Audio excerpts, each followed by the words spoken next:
الحمد لله رب العالمين والصلاة والسلام على رسوله الكريم أما بعد فأعوذ بالله من الشيطان الرجيم بسم الله الرحمن الرحيم رضي الله عنه ورضوا عنه وقال رسول الله صلى الله عليه وسلم أصحابي كالنجوم بأيهم اقتديتم اهتديتم أو كما قال عليه الصلاة والسلام قابل قدر صدر لسا حضرت علماء اکرام و مہمان اعظام، آج میں آپ حضرات کے سامنے صحابہ اکرام کے مقام اور مرتبے کے متعلق چند باتیں عرض کرنا چاہتا ہوں۔ بزرگوں اور دوستوں،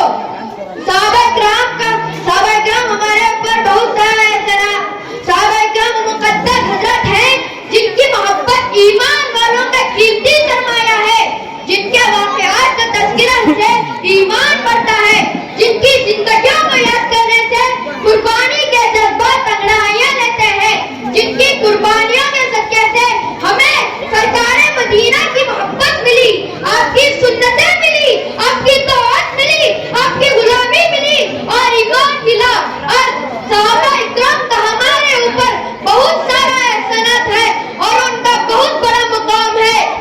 بزرگوں اور دوستوں، حضور صلی اللہ علیہ وسلم نے دعوت کی محنت سے ایک ایسی جماعت تیار کی تھی جن کی زندگیوں میں سوفیت دن تھا، جن کا ایمان پہاڑوں جیسا، جن کا علم سمندروں جیسا، جن کا اخلاق سرکار جیسے۔ ہمارے اور آپ کے آقا مدینہ نے یہاں تک ارشاد فرمایا اصحابی کالنجوم بأیہم اقتدیتم اہتدیتم، کہ اے لوگو میرا صحابہ ستاروں کے مانند ہے، ان میں سے کسی ایک کا بھی اتباع کر لو گے تو ہدایت یاب ہو جاؤ گے۔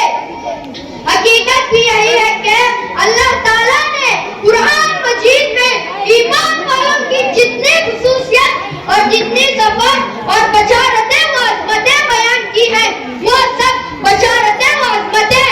سب سے پہلے صحابہ اکرام کے لیے ثابت ہوں گی، بعد میں دوسروں کے لیے۔ علماء نے لکھا ہے وہ بشارتیں مفسرین و محدثین کے لیے بعد میں ہے، عابدوں و زاہدوں کے لیے بعد میں ہے، کتب و ابدال کے لیے بعد میں ہے، سب سے پہلے صحابہ اکرام کے لیے ثابت ہے۔ صحابہ اکرام کا مقام اتنا بڑا اس لیے ہے کہ انہوں نے دین کے خاطر وہ قربانیاں پیش کی ہیں جو قیامت تک بلایا جا نہیں سکتا اور ان کی مثال نہیں مل سکتی۔ بزرگان محترم، تاریخ گواہ ہے کہ حضرت بلال رضی اللہ عنہ کو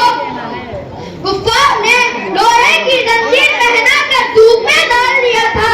اور اتنا ہی نہیں بلکہ شریر لڑکے انہیں مکہ کے پہاڑیوں میں گھسیٹتے پھرتے تھے۔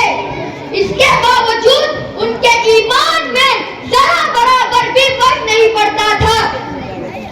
حضرت سمیہ رضی اللہ عنہ حضرت عمار رضی اللہ عنہ کی ماں تھی۔